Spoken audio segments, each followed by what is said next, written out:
Olá, meus alunos. Bom, vamos nos valer aqui desse meio eletrônico, uma vez que a gente não está podendo se encontrar, né? Eu vou remeter para vocês, além desse vídeo, né, um arquivo, texto, no qual eu te passo os subsídios para o tema da aula de hoje, né, que será a contestação e, evidentemente, um caso para a elaboração da peça própria para este tema, né? Eu verifiquei por alguns e-mails que temos alunos que não se matricularam no comecinho da disciplina, no comecinho do semestre.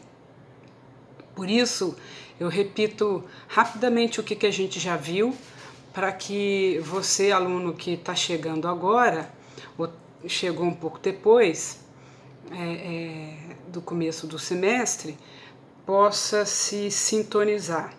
Bom, primeiramente, nós estudamos no capítulo número 1, na unidade número 1, o tema da procuração, do subestabelecimento, a substituição, né? Nessa unidade, fizemos uma procuração extrajudicial para um caso condominial, uma reunião condominial, fizemos uma procuração ad judícia para um processo específico e nesta elaboração ficou relevante mostrar, e aqui eu repito porque vai ser necessário para todas as outras peças, a qualificação das partes, né? Então, a correta qualificação, identificação de contratantes, de demandantes, isso tudo é mais exigido nas primeiras peças. Depois da contestação em diante, na contestação ainda confiro isso. Depois da contestação, eu já não vou mais conferir esse detalhe, né? Depois prosseguimos no estudo com o subestabelecimento e ainda também vimos a renúncia do advogado, portanto elaboramos uma notificação, né, um instrumento que pode ter várias feições, ele não é de formato rígido, muito embora haja costume de se fazer de determinado modo, e assim foi a forma como eu passei para vocês. Mas uma notificação é um instrumento bem flexível, cada um faz do jeito que quiser. O importante é que no seu teor, no seu conteúdo, conste que a parte remetente realiza ali o ato de avisar, de notificar de algo, e também nesse instrumento seja fixado um prazo para realização do ato mencionado na notificação. Aí, no caso, é o decurso de prazo e a ciência da renúncia do advogado. Depois disso, a gente fez a primeira petição. Foi uma petição interlocutória, um tanto sui generis, porque nela não está sendo peticionante nem autor nem réu, né? Quem peticiona é o próprio advogado em qualidade própria para comunicar ao juízo, dentro da ação de uma parte em face da outra, que ele notificou o seu constituinte e que encerrou o contrato de mandato e, portanto, cumprirá somente por 10 dias os seus deveres de procurador na forma do Estatuto da Ordem, né? Bom, aí passamos para a unidade número 2. Da unidade número 1, foi objeto de trabalho para pontuação somente a procuração ad judícia, que eu levei comigo para correção, né? Depois, na unidade número 2, estudamos a petição inicial. Vimos seus fundamentos, formatos, margens, né? Falamos um bocado sobre o endereçamento, cujas regras foram modificadas na nova lei adjetiva, ou seja, o atual Código de Processo, né? E é interessante que o tratamento do juízo é algo que vai demorar um bocado de tempo, porque a abolição do excelentíssimo senhor, doutor, juiz de direito, então um monte de rapapés que a nova lei extinguiu. No entanto, é difícil a gente tirar isso dos nossos hábitos e muitos advogados ainda assim fazem, né? Depois de pronomes de tratamento, falamos do foro competente, que também é pontuação que consta na prova da ordem, quando da correção do endereçamento da sua peça, a distribuição, a legitimidade das partes, como é que as partes se qualificam, se introduzem no começo da peça, a intitulação da ação, né? A elaboração de preliminares, que aí a gente tem por regra que preliminar é matéria de natureza processual, né? Todavia, é ali também que se coloca, por exemplo, o pedido, antes de qualquer coisa, antes de relatos de fatos, né, as preliminares, é ali também que se coloca o pedido, por exemplo, de deferimento de justiça gratuita, né? Bom, depois o relato dos fatos, coisa que eu chamo a atenção, é muito comum o aluno fazer uma copireba do enunciado da questão. Procure não fazê-lo. No relato dos fatos, a parte requerente há de colocar ali tão somente os fatos que lhe sejam úteis na qualidade de peticionante, de requerente, de autor, né? E outra coisa que eu chamei a atenção, e repito agora para a unidade que a gente vai abrir, é o tema da intitulação das partes durante a redação da peça, né? Não se utiliza a nomenclatura com os nomes próprios. Os nomes próprios da parte são postos tão somente na introdução da petição, quando nós as qualificamos. Depois há de se valer de adjetivos tais como autor, réu, requerente, requerido, denunciante, denunciado, agravante, agravado, e sei lá mais o que, né? E apelante, apelado, pode ser o autor chamado de peticionário, requerente, autor, aí vai depender das circunstâncias, né? Mas é tudo sinônimo, né? O que você não deve fazer nunca é utilizar os nomes próprios das partes, até porque o juízo e todos os outros órgãos que funcionam, todas as instituições que funcionam no processo, hão de ler as peças e leem vários e vários processos, tendo em mente a função que elas cumprem nos autos. Portanto, utilize como nomenclatura a função que as partes têm nos autos. Prosseguindo, falamos da parte mais importante e aqui eu entendo como miolo do curso, que é a argumentação, a sua fundamentação, a sua argumentação. Aqui há de ser desenvolvido uma livre redação, aqui é que você vai expor a sua lavra, e a mesma coisa que eu estou falando agora, no que se refere à petição inicial, que já foi falado em aulas passadas, vale para essa aula de hoje, que é a aula de contestação, né? O que eu quero principalmente ver é a sua capacidade de desenvolver argumentos. E desenvolver argumentos se faz necessariamente com as fontes do direito. A lei, a doutrina, os princípios, a jurisprudência, os costumes, né? Não se trata de, numa argumentação, ou quando a gente intitula, por exemplo, do direito, os fundamentos de fato, os fundamentos legais. Não é para ficar copiando artigo, mas é para raciocinar em cima dos termos que o artigo nos traz. É para fazer uma adequação da lei, da jurisprudência ao caso que se tem em mãos, né? E isso demanda a expressão hermenêutica do aluno, a expressão, o desenvolvimento interpretativo e hermenêutico do advogado ali naquele momento. Então foi o que vimos na petição inicial e a gente também repete aqui para a argumentação da contestação.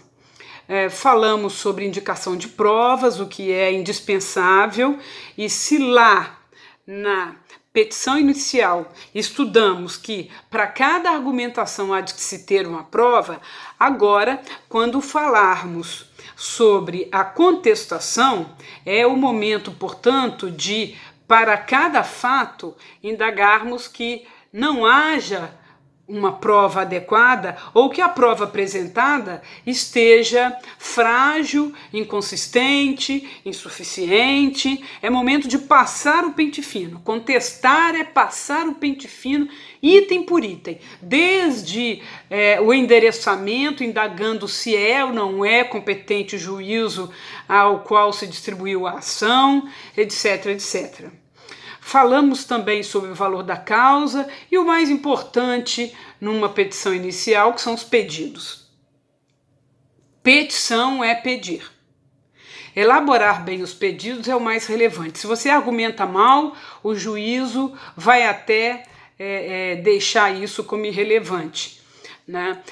Pela boa proteção do direito de pedir de todo demandante que vai à jurisdição.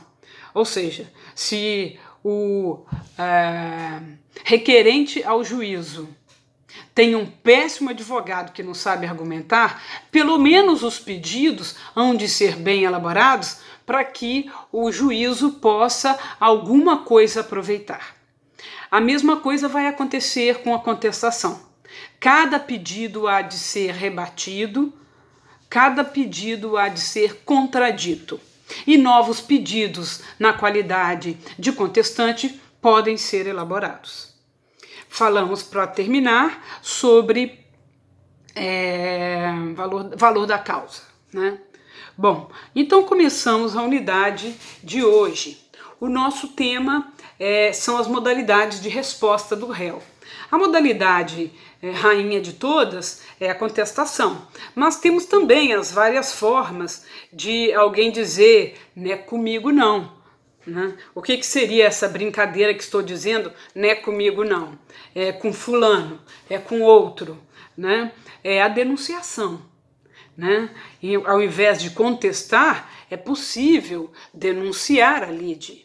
É possível, ao contrário, dizer não sou eu que devo figurar como demandado nessa relação jurídica. Ao contrário, eu que deveria estar demandando em face de quem me traz a juízo. E isso é a reconvenção, né? Que é fazer dentro de um processo praticamente uma nova petição em face de quem lhe fez outrora uma petição inicial, né? Então lá nas intervenções falaremos da assistência, a antiga nomeação que não tem mais, né? Hoje a gente fala aí tão somente de aplicar o artigo 125.2, eu vou comentar isso depois, estou lendo aqui para não errar o número, né? Do artigo. Falaremos da denunciação à lide, inclusive eu pretendo que a gente faça uma contestação em denunciação da lide num caso de direito, se não me falha a memória, de direitos reais, né? Falaremos do chamamento ao processo, etc, etc. Bom, mas voltando aqui no meu plano de aula, para o início do tema, vamos abrir o código, vamos pegar a lei, ali no artigo 335, né? E é onde o legislador abre o tema da contestação. Eu vou ler o caput, que tem os seguintes termos. O réu poderá oferecer contestação por petição no prazo de 15 dias, cujo termo inicial será a data, dois pontos. E aí abrem-se vários incisos para várias circunstâncias distintas de contagem de prazo, o que não vai ser o objeto desta aula. Isso você tem que se ater mais atenciosamente na aula de processo civil, ou até numa tabelinha de decoreba, porque prazo é uma coisa que a gente tem que estar sempre conferindo e observando, né? O artigo 336 nos fala sobre o que é que o réu deve colocar na sua peça de resistência. E tem o 336 os seguintes termos: incumbe ao réu alegar na contestação toda matéria de defesa, expondo as razões de fato e de direito com que impugna o pedido do autor e especificando as provas que pretende produzir. Bom, eu não vou ficar aqui lendo artigos, né? Essa aula não é para ler artigos, mas para te conduzir à elaboração da peça que nós vamos fazer, né?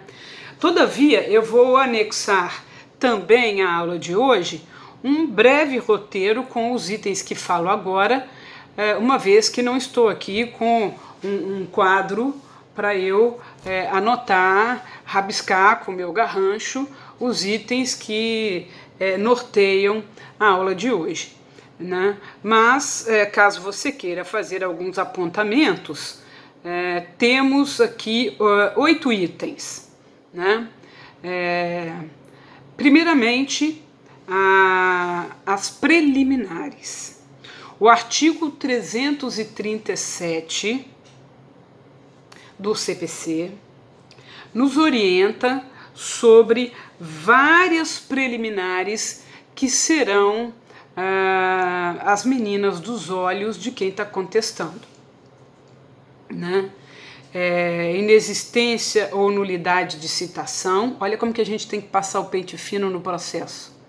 Antes ainda de ler o conteúdo da petição inicial, a verificar como é que foi a citação, se não há algum vício de validade. Inciso 2, incompetência absoluta ou relativa. Então a gente vai lá no endereçamento da petição inicial para ver a que juízo se dirigiu aquela causa, né? Deixa eu até adiantar uma coisa aqui. A petição que vocês vão contestar, a peça que eu vou dar para preparar a primeira contestação, vai ser aquele mesmo caso da dona Maria José, que teve uma assinatura com a revista 3, da revista da editora 3, né?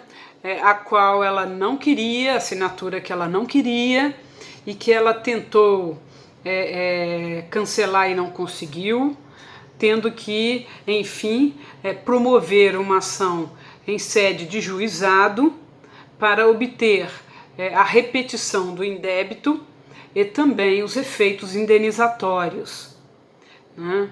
Vale dizer aqui que um pedido de repetição de indébito, ou seja, devolver o que não era para ter sido pago, indébito não devido, é um pedido condenatório de cunho executório.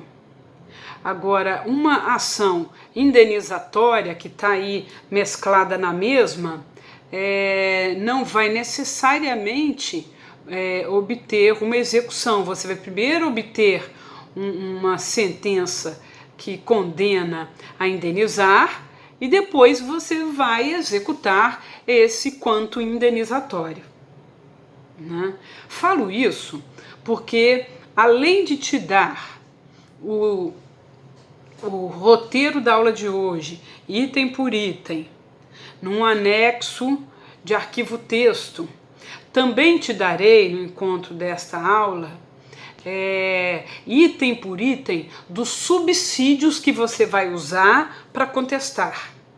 E um deles é a circunstância de recuperação judicial em que se encontra a editora 3.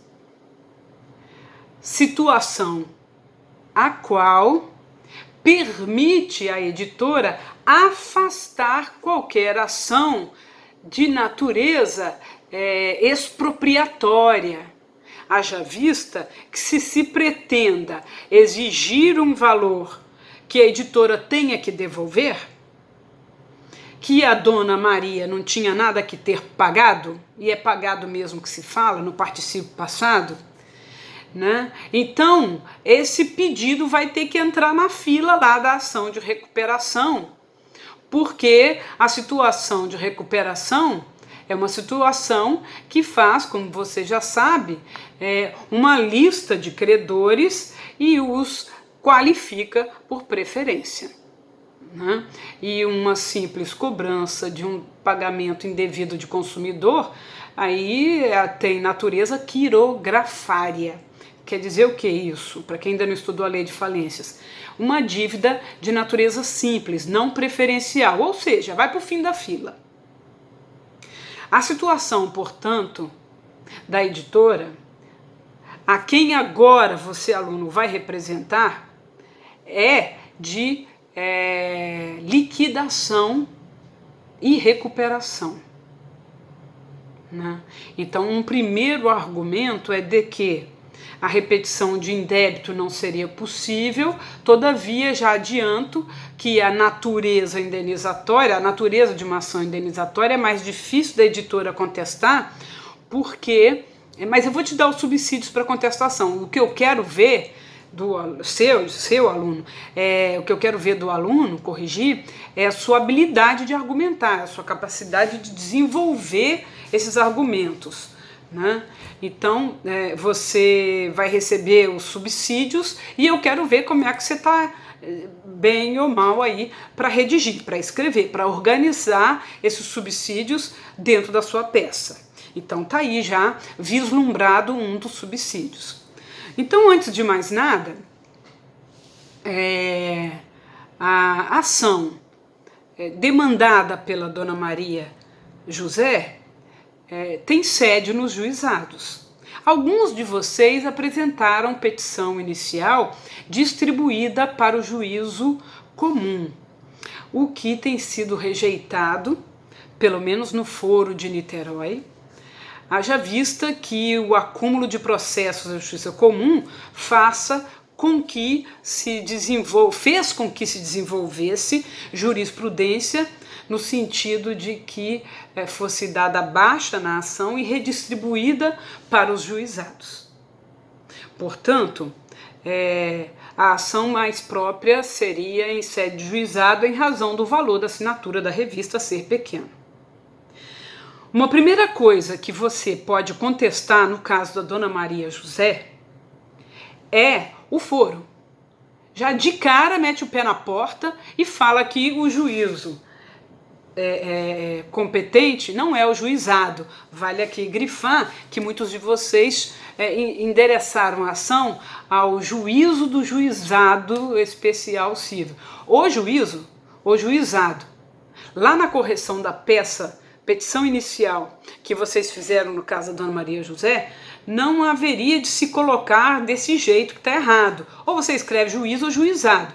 Juizado é a mesma coisa que juízo. Então, se está escrito juízo, vamos dizer, tal juízo, ainda é distribuição, não tem o número do juízo, então você deixa um espaço ou não coloca coisa nenhuma, ao juizado especial civil da comarca de Niterói, / Rio de Janeiro, ou do estado do Rio de Janeiro, para você que é mais prolixo e detalhista, né?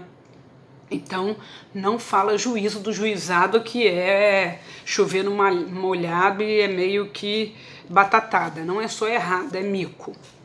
Muito bem. Então, se você está agora falando comigo sobre a elaboração da sua contestação, primeiro ponto para você anotar é atacar o endereçamento. A Maria José, ou o advogado da Maria José, já errou quando se dirigiu ao juizado. E digo mais, teria errado também quando se dirigiu a qualquer juízo cível comum. Haja vista que o argumento que eu estou te dando aqui é que se deveria, pela ótica da editora, né, propor essa cobrança lá dentro da ação de recuperação. Na ação de liquidação da editora, liquidação extrajudicial, recuperação da editora. Bom, é um argumento meio fraco, mas já dá para contestar o juízo. Se você o fizer, há de fazê-lo por meio de preliminar. Né? Muito bem. Então, seria o inciso 2 do artigo 337, uma incompetência, a meu ver, aí, relativa. Né? Mas já dá para atacar alguma coisa, né? Contestar é colocar toda a areia possível, jogar todas as pedras possíveis. Né? Lembre-se que se você está contestando por uma parte hipossuficiente, aqui é o momento também, tal qual numa petição inicial, de se pedir justiça gratuita, prioridade ao idoso, qualquer providência liminar, né, qualquer providência de urgência, também é possível fazê-lo na qualidade de contestante. Bom, outra coisa que você deve fazer é verificar, bom, então falei do artigo 337, né? Há outros itens aqui, são 13 incisos do artigo 337, mas a gente vai abordá-los mais didaticamente durante o conteúdo de uma petição inicial que há de ser rebatido, e não necessariamente na cronologia dos incisos, né? Mas didaticamente e não cronologicamente. Um segundo item, então o primeiro foi preliminares. Segundo item, verifique o valor da causa. Atacar o valor da causa é algo que está necessariamente vinculado àquilo que se cobra, àquilo que se discute. É fazer conta, é fazer cálculo. Os artigos 291 e 292 do nosso CPC nos trazem as regras acerca do valor da causa. Eu já estou abrindo aqui e ele diz assim: a toda causa será atribuído o valor certo, ainda que não tenha conteúdo econômico imediatamente aferível. Foi o caso daquela ação de retificação do registro civil que também estudamos, né? Não havia um valor específico, mas era necessário aplicar e colocar um valor da causa. Por quê? Porque é cobrado imposto em cima do valor da causa, o advogado tem direito a honorários, isso significa imposto, né? Porque há de se ter uma fiscalização de competência, de juízo, de foro em razão do valor da causa. Então tudo tem que ter valor da causa, por razões ora processuais, como por exemplo juízo competente, ora fiscais, como por exemplo tributação, e ora da própria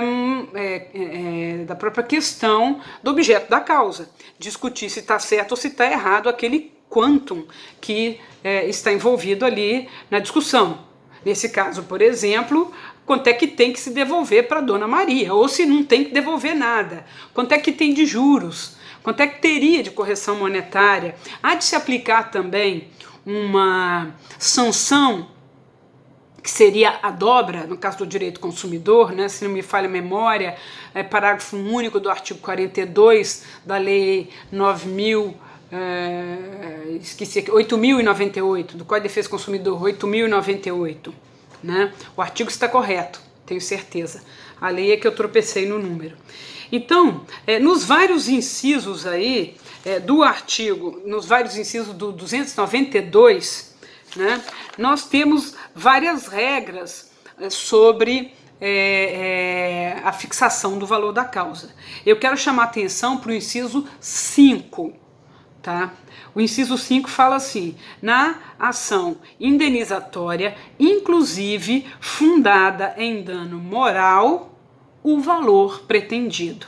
Então, o valor da causa é aquele valor que se pretende obter como indenização, né? Veja que muitas vezes não é fixado nenhum valor da causa e nem é feito nenhum, perdão, falei errado, por vezes não é fixado nenhum pedido do dano moral em cifras específicas, né? Mas há de ser. Portanto, já é item que o advogado que contesta pode rebater, né? Então, na ação indenizatória, o valor pretendido deve estar incluído dentro do valor da causa. E por aí vai. Portanto, para você contestar o valor da causa, dá uma olhadinha lá nos artigos 291 e seguintes, tá?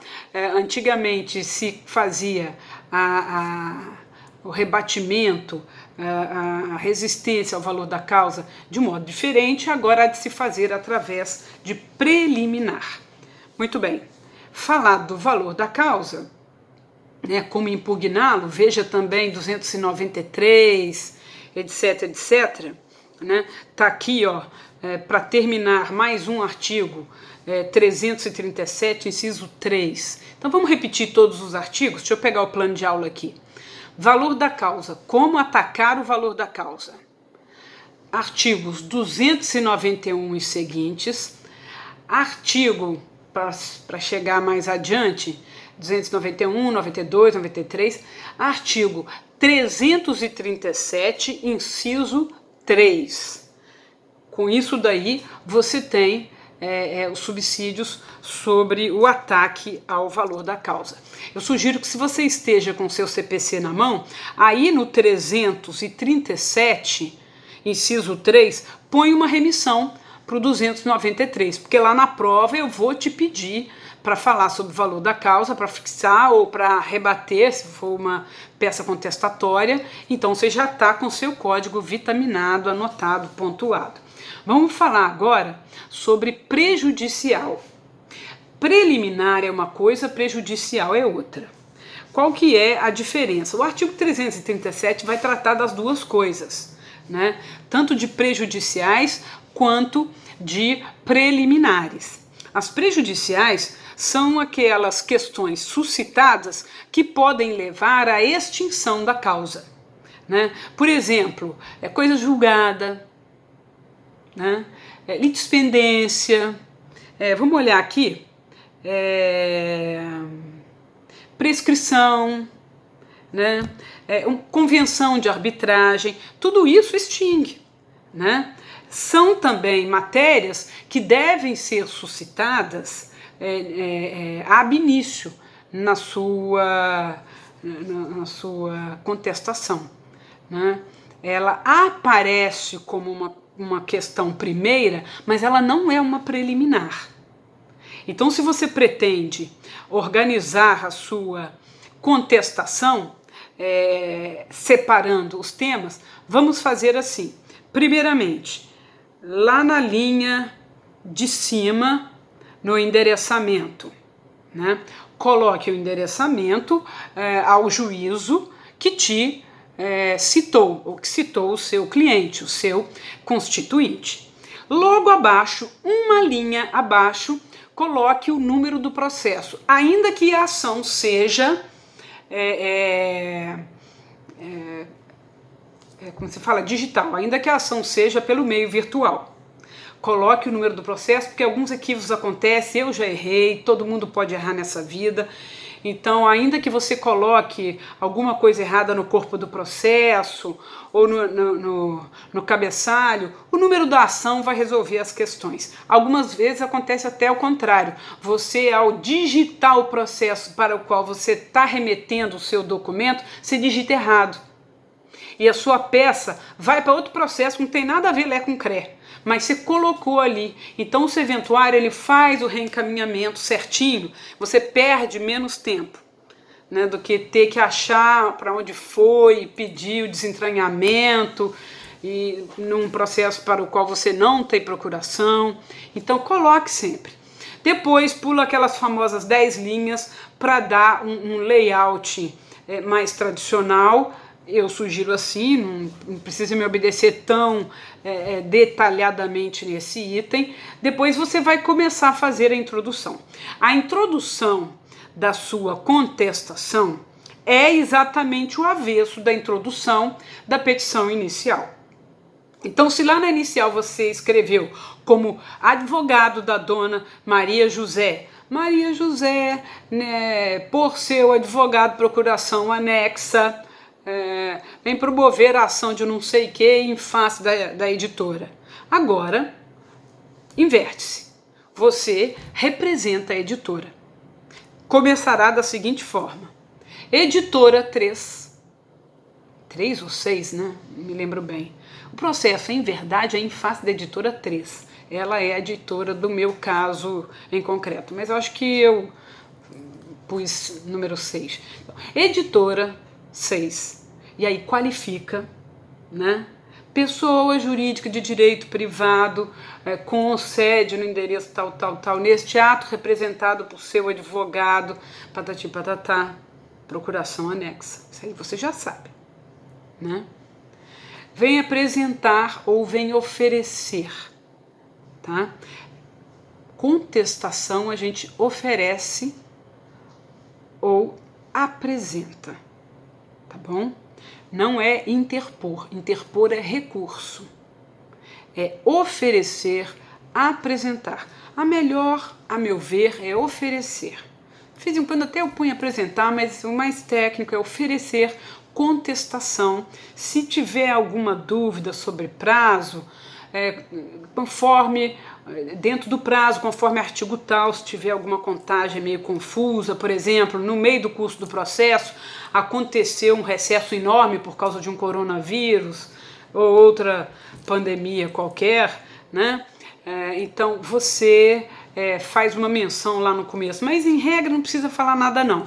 Apresentar contestação aos termos da ação que lhe promove, aí você, né, coloca a parte adversa. Maria José, etc., já qualificada. Aqui, o famoso já qualificado pode ser usado, né? Nem precisaria, porque para ela vir a juízo, ela já tem que estar qualificada, né? Mas eu sugiro que, se você gosta do já qualificada ou já qualificado, use somente neste momento. Depois, nas outras peças, não tem nada que ficar dizendo. Já está no meio do processo, um tempão do processo acontecendo, uma petição interlocutória, que já é a 50ª, você está dizendo, fulano já qualificado nos autos. É claro que tem que estar qualificado nos autos. Quem não está qualificado nos autos, nem pode estar nos autos. Tá bom? Então não precisa ficar escrevendo isso toda hora. Fulano, nos autos em que contende fulano, nos autos em que contende em face de Beltrano, basta dizer isso. Mas aqui, na contestação, então, repetindo a nossa introdução, editora 3, nos autos, qualifica a editora, né? Nos autos da ação que lhe promove fulano, vem oferecer contestação. Segunda hipótese, como falei agora há pouco. Editora 3, pessoa jurídica, etc, com endereço, com sede, não sei onde, representado por seu procurador, vem oferecer, pula uma linha, contestação de modo mais chamativo, né? Ou em negrito, ou numa linha separada, alguma coisa assim, oferecer contestação aos termos da ação que lhe move fulana.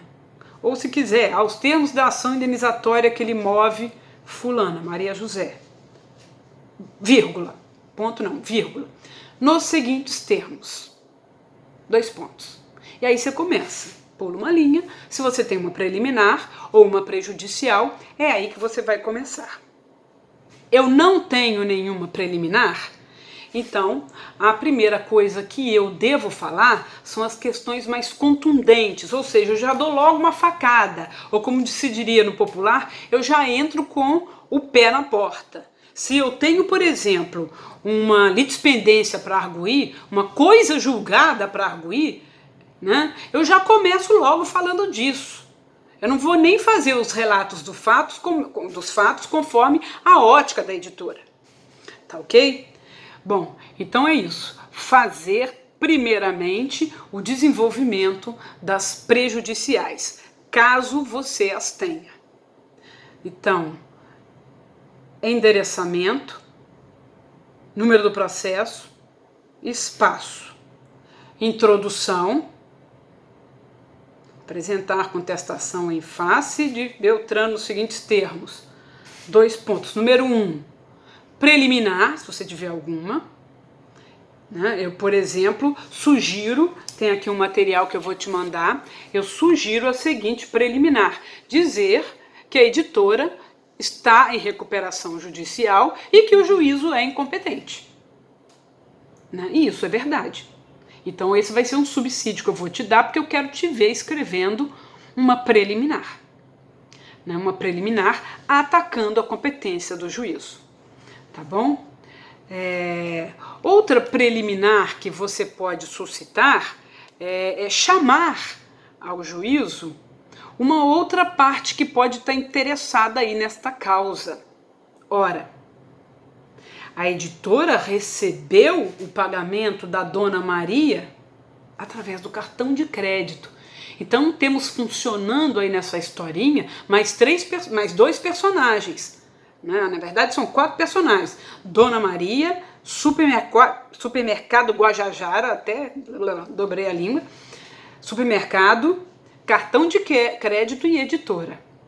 É claro que o cartão de crédito e o supermercado podem ser trazidos pela editora à lide, né? Podem ser denunciados, não é comigo não, é com eles, ou então falar, não é só comigo não, somos nós todos, tem uma solidariedade aí que é típica do direito do consumidor. Artigos 12 e seguintes, até lá no 18, tá? Do Código de Defesa do Consumidor. Então tá aí mais uma coisa que pode ser suscitada logo de cara. E aí depois, prejudiciais, como é, por exemplo, o caso de um... Nessa contestação não vai ter. Essa contestação não vai ter, né? É uma coisa julgada, uma litispendência, não tem, né? Muito bem. Aí depois vem uma coisa que eu quero falar detidamente com os senhores. O segredo do bom advogado, o segredo da boa inicial e da boa contestação, vou até chegar aqui pertinho para minha cara ficar grande, é você apurar os fatos a fundo. É você conhecer exatamente sobre o que você está falando. Então, por exemplo, se eu estou tratando de uma questão de assinatura em revista, você tem que saber tudo sobre assinatura de revista. Se você está tratando, por exemplo, com uma contestação que estive estudando esses dias, né? A contestação não, é um recurso, mas contestação, acredite, no meio do coronavírus tem gente fazendo apelação, né? E eu tenho que contrarrazoar. Então se trata de plano de saúde, de cobrir ou não cobrir uma circunstância de do funcionário ser demitido e poder continuar com o plano de saúde e etc, etc. Então eu fui estudar tudo sobre aquele plano de saúde. Todas as regras da Agência Nacional de Saúde, ANS, né? A gente tem que aprofundar detalhadamente. Então são 2 coisas que a gente tem que aprofundar muito quando a gente vai fazer uma contestação. A legislação específica daquele ramo, daquela área, daquela matéria, e os fatos, apurar os fatos. Olha, gente, levantar cada detalhe, sabe filme de advogado, filme de detetive, você tem que ir lá e ler tudo quanto é livro, entrevistar seu cliente, me dá esse papel, me manda mais um papel, me manda mais aquilo, eu quero ver direito, deixa eu conferir a assinatura dessa revista, deixa eu ver se você tem um scanner disso daí, eu quero ver os extratos, eu vou ler linha por linha dos extratos de cobrança da dona fulana. Você tem que achar uma falha, você tem que verificar todos os detalhes, né? Apurar os fatos. Então, o quarto item, né, da nossa aula, para repetir, se é que eu não fiz você se perder, primeiro eu farei das preliminares, depois verificar o valor da causa, depois as prejudiciais, depois estou falando sobre apurar os fatos alegados, né? Apurar os fatos alegados, que é para você fazer uma nova elaboração de um relato, que é para você contar a historinha de novo, tá? Apurar os fatos. Escreve isso bem grande nos seus apontamentos aí, porque isso não tem código nenhum. Isso não tem código. E isso é o segredo. O advogado vai tratar sobre um assunto, por exemplo, de uma ação demolitória, ele tem que virar o próprio mestre de obra. Tem que quase que se formar em engenharia. Ele vai fazer uma contestação que envolva, deixa eu imaginar aqui, ele vai representar alguma das vítimas lá de Brumadinho. Ele tem que saber tudo sobre mineração. Ele tem que conhecer a fundo a atividade que vivia o seu constituinte. Ele era um agricultor, e quanto que ele ganhava, e quanto que ele deixou de ganhar, quanto que ele lucrava com o comércio dele, com a agricultura dele, quantos familiares, e tem que saber tudo sobre plantação no interior, e alimentos transgênicos, e alimentos orgânicos, e tudo sobre poluição, e cada um dos químicos que as mineradoras jogam no rio. Tem que saber detalhadamente tudo o que aconteceu desse ramo, né? Vai defender alguma causa que envolva direito tributário, mas tem que ler aquilo tudo minuciosamente, cada lei tributária, cada norma administrativa que envolva os tributos, cada novo regulamento, portaria, instrução normativa. Tem que cavar a fundo toda a papelada do seu cliente. Agora não é bem papelada, né? Agora é tudo arquivo digital, tá ok? Apurar os fatos. Finge que você é advogado penalista, que tem que saber exatamente em que posição estava a faca, como é que estava aqui a forca. Tem que saber tudo. Estou até me desmantelando todo, ok? Elaborar um novo relato a partir da sua apuração dos fatos. Esse é o quarto item. Quinto item da nossa contestação: mergulhar no mérito, né? Contestar todas as formalidades.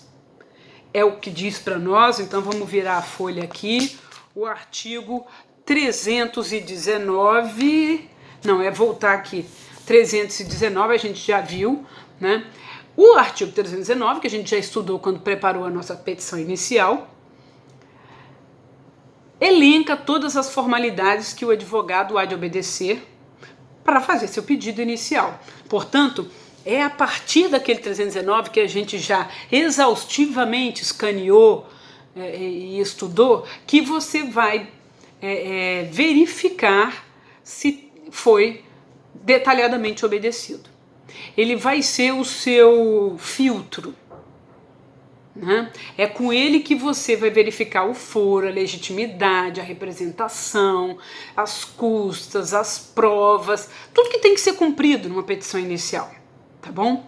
E depois, ali no mérito, você vai colocar também o objeto, a discussão em si, né? No caso aqui da dona Maria José, ela estava ou não estava sabendo do que estava acontecendo? Ela queria ou não queria aquela revista, né? Então você vai abordar, deixa eu abrir aqui um artigo que eu anotei no plano de aula para ver para que eu anotei esse artigo, se ele está aqui, ele é relevante. Sim, né? Todo fato que aconteceu lá no supermercado, depois todo o fato que aconteceu das ligações, os telefonemas que a dona Maria José deu, se ela deu ou não deu, né? Tudo que o seu cliente vai dizer que atendeu, se ele mandou ou não mandou a revista, ou seja, você vai abordar fato por fato, porque Artigo 341 do CPC. Fato não contestado é fato confessado, é fato aceito. Então a gente tem que abordar um por um que está lá na petição inicial, tá? Guarda isso. Fato não contestado é fato aceito. Vou ler o 341. Incumbe também ao réu manifestar-se precisamente sobre as alegações de fato constantes da petição inicial, vírgula, presumindo-se verdadeiras as não impugnadas, salvo se, aí tem algumas ressalvas, mas a premissa do caput, antes da ressalva, antes do salvo se, é de que o que você não contestou, presume-se verdadeiro, tá bom? Então, vamos apurar tudo, tintim por tintim. Outro detalhe que eu quero que você anote aí, então esse foi o quinto item, né? O mérito. Então, contestar as formalidades, contestar o objeto, e eu vou te passar mais subsídios no que se refere ao objeto, né? Por exemplo, o valor que a dona Maria José foi cobrada. O valor estava errado? Não. Ela efetivamente teve assinatura? Teve. Teve algum problema de recebimento? Aí uma outra história, mas o contrato era válido? Então, o objeto é o contrato, né? A elaboração do contrato, a forma como aconteceu, é uma história. Está sendo atacada por ela, por um vício de vontade, né? Mas você vai falar, não, a quantia que foi cobrada, ela não era indevida, era uma quantia correta, não tem que devolver dobrado, né? A devolução em dobro seria para o caso de ter sido cobrado errado, não foi cobrado errado. Então, esse é o miolo, essa é a história, não é uma ação de repetição de indébito, então você vai dizer que não é indébito, que não era indevido, né? Porque o contrato foi validamente celebrado. Vamos tentar ratificar e insistir nesse ponto, né? Que mais aqui? Danos. Então, é uma ação, outro objeto. Então, como é que você vê o objeto? Você vai, se o autor fez uma petição bem feita, eu sou advogado do autor, fez uma inicial bem feita, a intitulação da ação já vai dar a pista do objeto da causa. Aliás, fica aqui uma dica para quando você fizer a sua petição inicial, né? A intitulação da petição inicial não precisa ser aquela coisa gigantesca. Se você quer já chamar atenção para o seu pedido, o que você coloca na intitulação da petição inicial? O que você vai pedir? O objeto, né? Repetição de indébito e dano. Não precisa nem dizer que é dano moral, dano material, fazendo o título da inicial ficar gigante. Não precisa.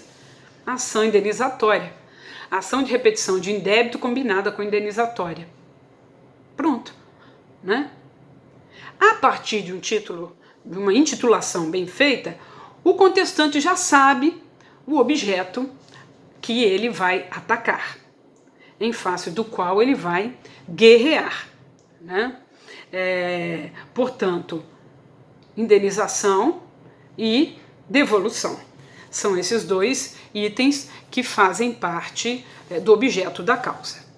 Finalmente, agora o sexto item, que não é finalmente coisa nenhuma, mentira minha, é a verificação de prazos. Prazos. Então põe aí, número 6, prazos, né?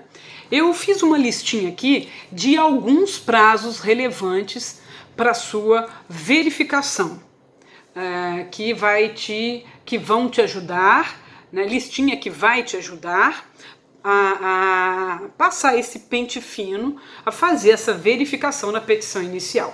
Aqui eu te conduzo a abrir os artigos 205 e 206 do Código Civil, não é do CPC. Eu não estou com nenhum Código Civil aqui, né? Mas de qualquer forma, ali no artigo 205 e 206, nós temos um rol de prescrições, né? E de decadências também. Vale lembrar que decai aquilo que deixa de existir. Decadência rima com existência. né? E prescrição rima com ação, né? É a impossibilidade de fazer uma ação. Você ainda tem um direito na mão, mas ele é um mico, é um direito que você não pode cobrar, não pode exigir, né? Então a prescrição nos remete à exigibilidade do direito. Você não pode mais exigi-lo em juízo ou fora de juízo, mas você pode recebê-lo se a parte autora, se a parte devedora do direito subjetivo na relação jurídica quiser cumprir seu dever. Você pode receber? Pode. Prescreveu, posso receber? Posso. Decaiu, posso receber? Não devo. Porque a decadência quer dizer que não tem existência. Eu vou receber uma coisa que não existe? Vão dizer que eu estou recebendo o que eu não tenho que receber, correndo o risco de um pleito de devolução em dobro, tá? Bom, então, lá no artigo 205, temos este rol, com vários incisos, dos prazos de prescrição e de decadência, tá? É a minha primeira dica. Eu gostaria que você também tivesse em mente mais 1, 2, 3, 4, 5 prazos, né? Que comento aqui rapidamente. Data da distribuição, né? É a partir da data da distribuição. Muita língua nessa boca. É a partir da data da distribuição que você vai verificar a adequação de prescrição, de decadência, né? E com processo digital isso fica mais garantido e mais simples. Data da citação, né? Aqui também a contagem de prazo é relevante, porque há direitos a serem exigidos conforme a data de citação, tantos outros não. Terceiro, data, conforme o 205 e 206 do Civil, de prescrição e decadência. Quarto, data da constituição da obrigação principal. Qual que é a obrigação principal num contrato de assinatura de revista? É pagar? Não. Assinatura de revista é entregar a revista, né? Remeter a revista física ou virtual é remeter a revista, objeto da assinatura, né? Assinatura de revista. Então, qual é a data em que se cumpriu, ou até não cumpriu, a obrigação principal? Isso também é relevante para que se verifique o cumprimento dos deveres, o cálculo de sanções contratuais e por aí vai. E, finalmente, o quinto prazo que chama atenção, data da constituição em mora.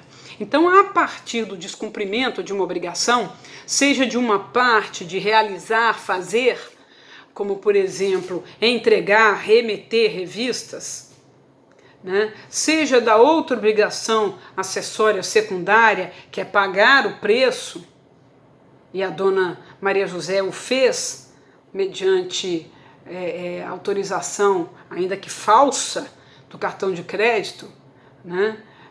Autorização que ela questiona, que ela indaga, que ela leva a juízo. Portanto, suscitem, verifiquem sempre esses prazos todos.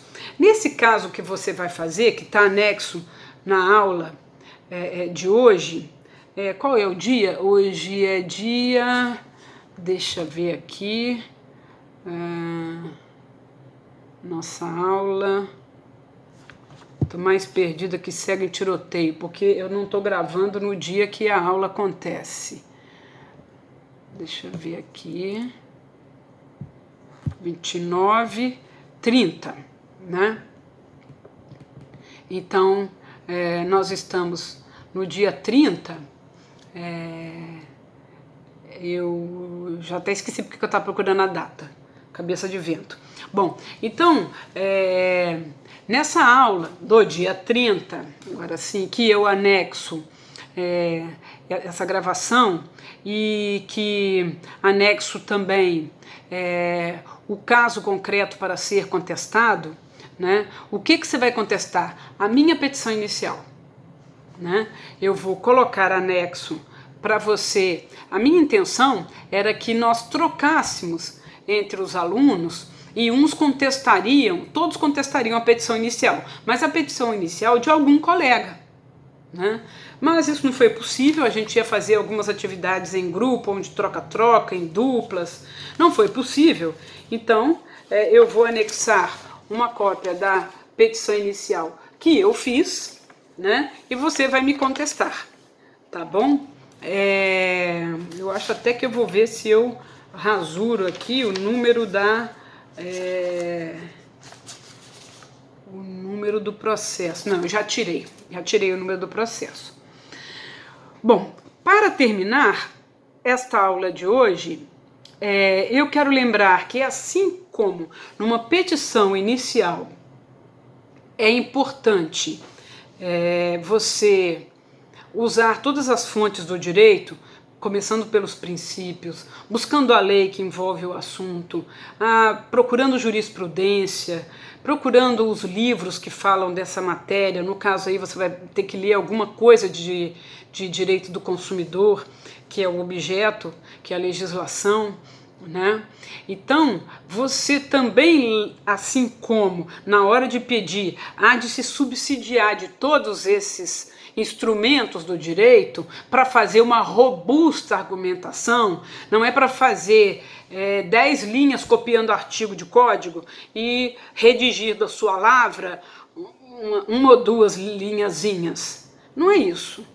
Eu não quero copireba de artigo, a não ser que o artigo seja bem relevante ao ponto de você ter que discutir a interpretação de uma palavra ou de outra de alguns dos artigos que envolvam a questão, tá bom? Então, use as fontes do direito, né? Questione com as fontes do direito e, necessariamente, o aluno deverá trazer para a sua contestação pelo menos uma jurisprudência, e no máximo 3, por favor, não vai encher linguiça com um monte de jurisprudência, uma jurisprudência de Tribunal de Justiça, evidentemente, não precisa ser só do Estado do Rio, prefiro, tá? Pode ser de juizado, pode ser de justiça comum, uma jurisprudência que ataque aquela que porventura, eu acho que eu pus jurisprudência nessa minha peça inicial, pus sim,